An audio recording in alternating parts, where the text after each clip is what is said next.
In Escape from Tarkov PvE, there has recently been some controversy regarding a non-forced reset of your account in order to access new content with the release of 1.0. This has been stated by Nikita himself in order for players to essentially access the new terminal map and some of the quest lines at the end game level of Escape from Tarkov PvE. You will have to reset your account all the way back to 0, but you don't have to, so you can not choose to do that.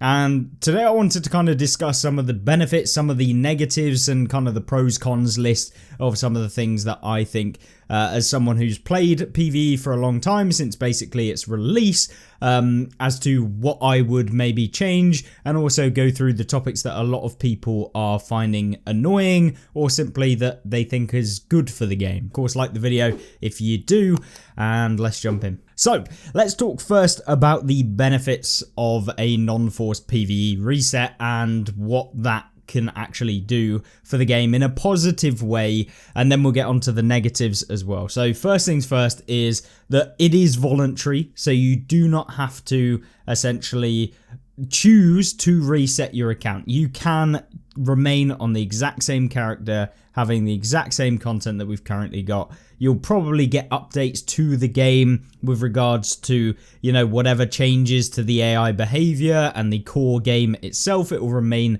the same for both sides of whoever's playing, whether you've reset your account or you're a player that hasn't done that and you want to maintain the character that you've currently got.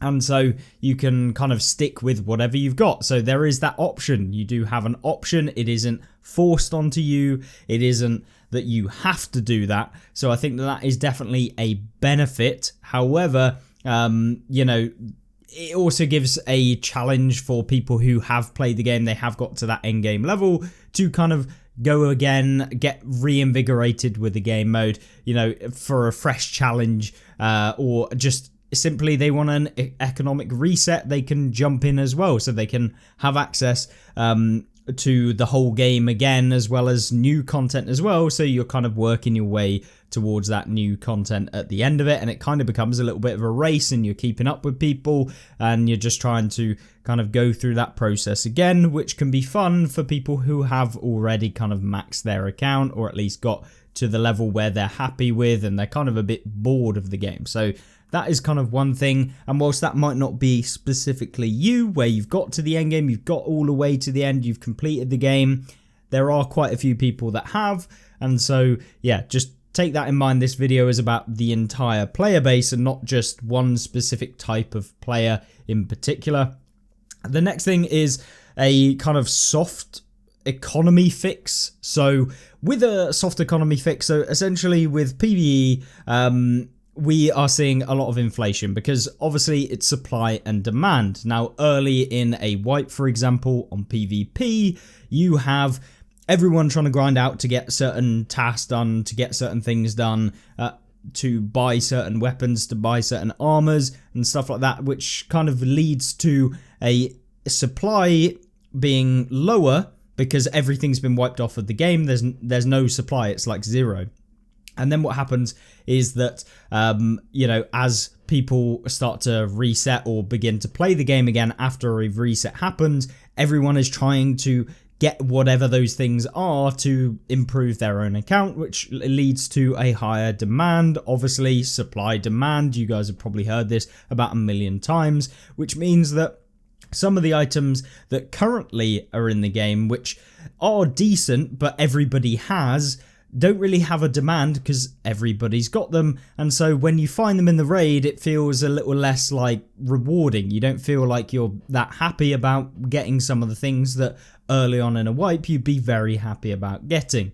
And whilst there is of course the issue with the hideout not being found in raid, so you know, previously we had non-found in raid stuff could be used in the hideout, which meant a lot of items that are typically you would just leave were actually getting picked up because people were actually buying them to use on their hideout. That's not going to be the case anymore, so that limits how much of a scope of those items that are going to go up in price, as well as, you know, balance out those high tier items coming down in price because people are going to be wiping the money off of their account. So when you reset your account, it's back to zero. If you've got 5 billion rubles, 1 million rubles, or 50 million rubles, all of that is getting wiped off of the game if you do decide to reset your account. So obviously, even if 10% of the population of PvE decide to wipe off their account, that's 10% of the total money that is going to be coming off of the game.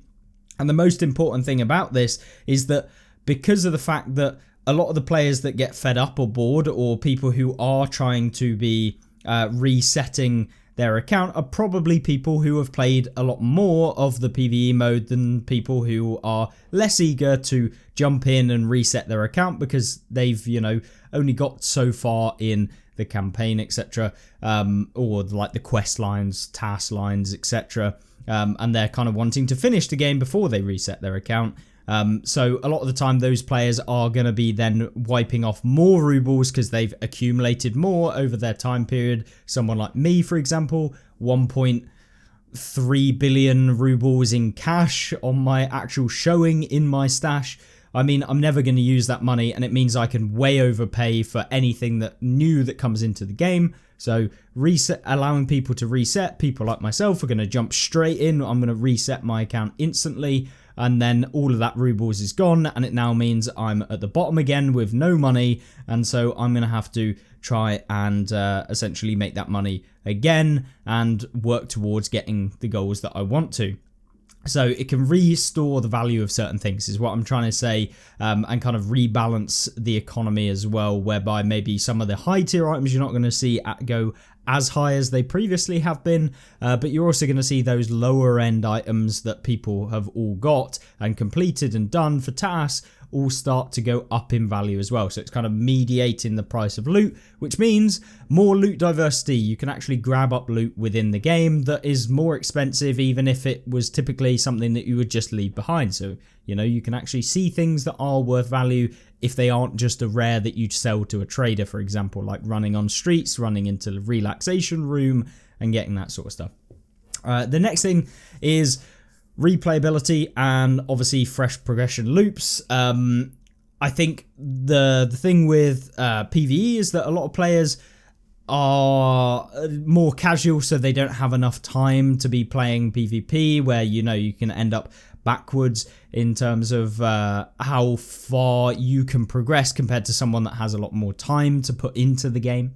And so yes, that can be an issue, and whilst I accept that there's a lot more casual players, people who haven't got the time, people who go to work 8 hours a day slash to 10 hours, 12 hours, whatever, come home, maybe play an hour a day, enough for 2 raids or something, that maybe they haven't got to the point where they do need some replayability within the game. And of course you can reset your account at any point within the game, but it kind of gives you a new fresh progression that you can do once you have managed to get yourself to the end game already. And even if you haven't, it gives you the ability to, when you go forward, to have even more content that I think you can actually do. And whilst I think there is the argument that people can make about why not just allow everyone to continue progressing and then have access to the brand new content at the end anyway, without having to reset your account, I think it's probably from the standpoint of Nikita of trying to help out with the economy and get people really grinding out again. And of course, it's down to you at the end of the day whether you decide to do that. And so, it also allows people to get more engaged because you're rediscovering things that you've already used. You're going through all of the stages again. So from a standpoint of me, one of my favorite things about Tarkov is like the early wipe, going through all of the quest chains, going to those end game goals, which if you've already done in PvE, you find that the late end game, so the very top tier end game, you're kind of like, well, I've got most things. I don't really need anything else. I kind of want a better challenge, and so maybe a lot of people want to jump back and actually go through that experience again with a reason to do so. It's kind of incentivized because you get the end game content at the end, so it's kind of incentivizing people that maybe were on the edge, like, oh, I don't really want to reset my whole account because it's going to be the same game at the end of the day, but at the end you do get that option of more content at the end of it if you do decide to reset. So I think that can be at least a somewhat benefit, but also a negative at the same time.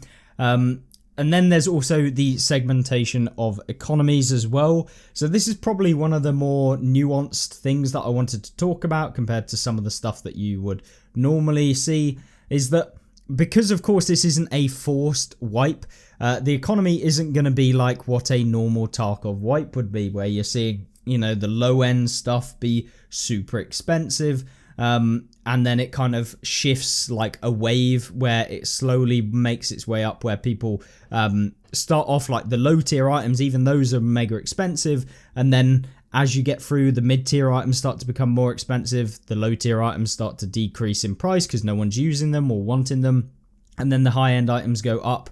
And so like you're not going to see that as much because of the fact that the economies are segmented, because you don't have to wipe. And so people like me, if I decided that I wasn't going to wipe, I was going to maintain my character as it currently stands, that okay, I could wipe my account, but I have like 1.3 billion rubles, so everyone else that is going to be essentially wiping will now have to compete with me, who still have all of my rubles itself. So I could still buy things for mega expensive, and in fact my purchasing power, the value of each one of my rubles, is going to be more because there's less rubles on the market to go around, which means I can pay more than, you know, people who reset their accounts. And so the prices can be inflated because of the fact, compared to a normal wipe, that is, that, yeah, I think that that could be an issue.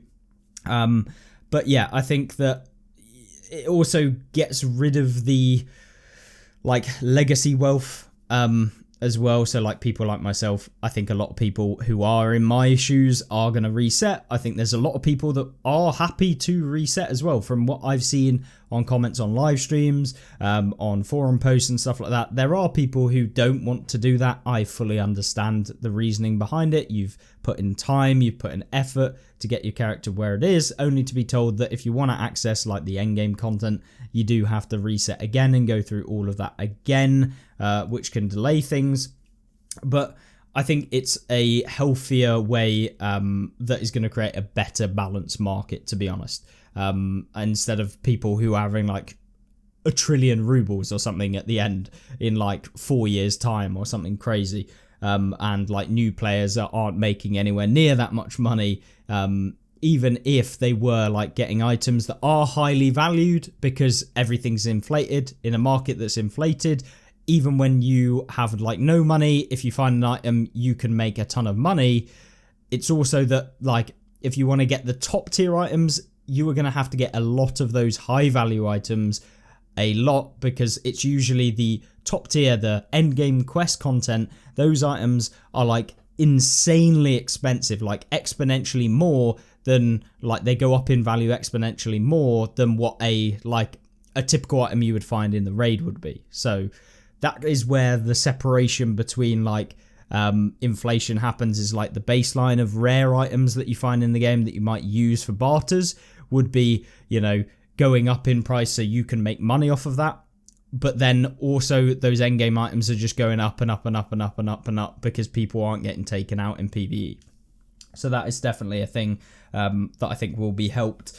And then obviously there's no punishment for anyone that doesn't reset. You don't get any negatives. The only thing is you can't actually access the endgame content. That's something that, you know, is down to you. Do you want the endgame content? Are you not interested? Do you want the new map? That's completely down to you. So it's not a hard wipe. You don't have to do it.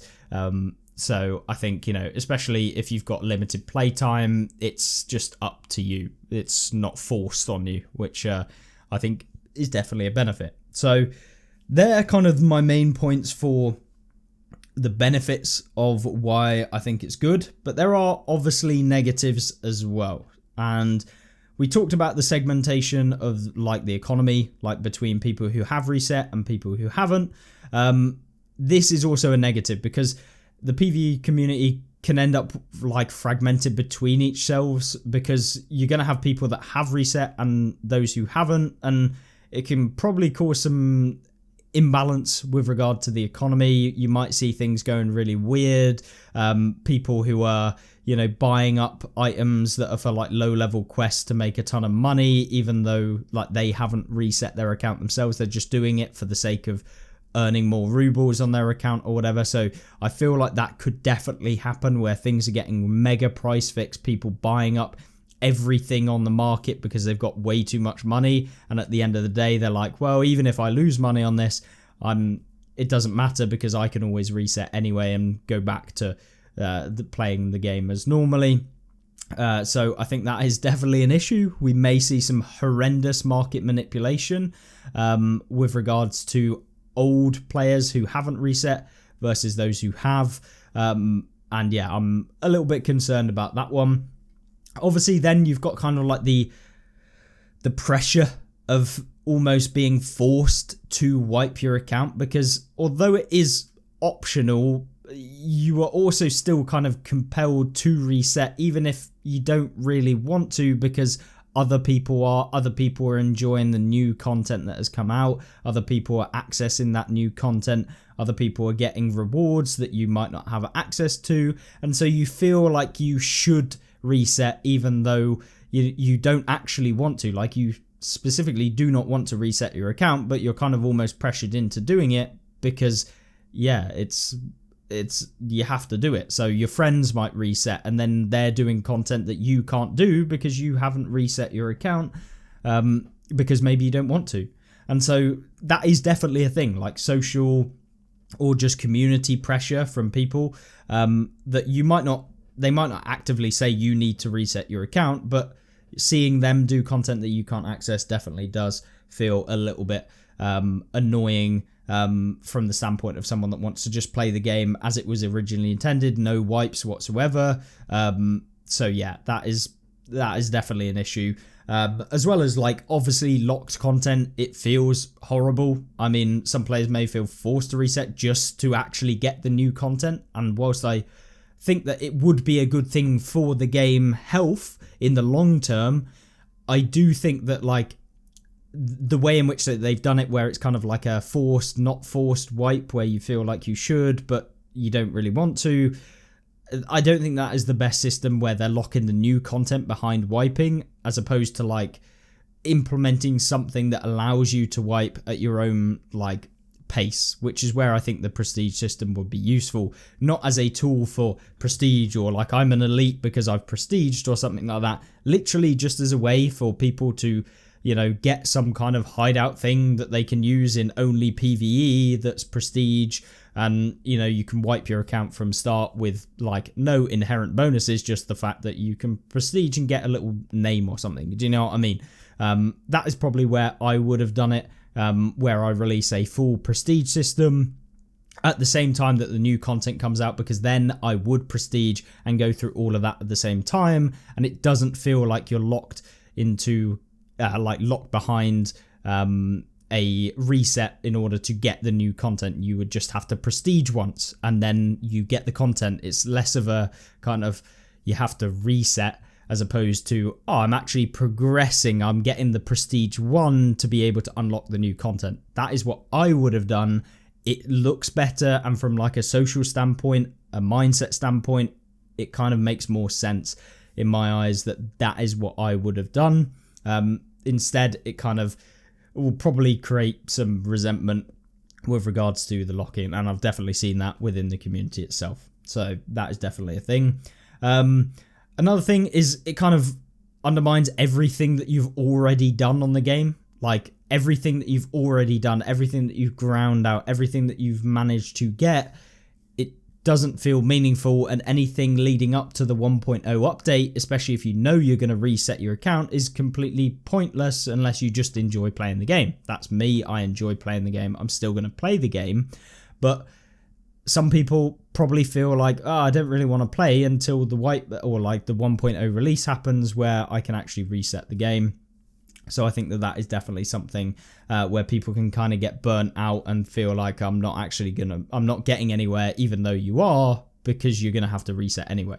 So yeah, progression, it can definitely become like a cycle of burnout. and without any kind of permanence. So definitely when this actually happens, when the release happens, it will get better. But I definitely think the way in which they've done it is not the best way to actually implement this whole wiping to remove some of the economy, inflation and that sort of stuff. So I think those are my kind of core principles, core ideas behind this system. And at the end of the day, it's a question of choice versus reward. Like, should you actually be locked behind a reset, or is there like a better way of doing it? Like, should you be able to have a procedure system that unlocks the next content as opposed to reset or don't get the content? Do you know what I mean? Like, at least then it provides like a progressional line that you have to prestige in order to get the next map. There you go.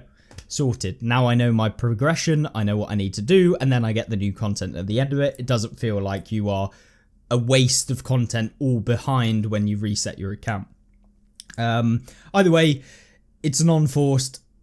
It's probably like a little bit of an experiment for Nikita and of course BSG to see how the PvE economy changes, and so seeing how it handles that like long-term progression. And I think it is definitely worth talking about, highlighting some of those key points, and kind of getting your opinions as well, because these are just my key points that I've raised. And of course, I'm sure some of you may come up with other reasons, other kind of things that you might want to talk about as well. So I'm more than happy to see those in the comment section down below. I'll be replying to as many as I can. And if you've got any other Tarkov questions, be sure to ask them down there. If you want to see any specific videos coming into the 1.0 release, make sure to leave your suggestions as well. And I will see you in the next one. Goodbye.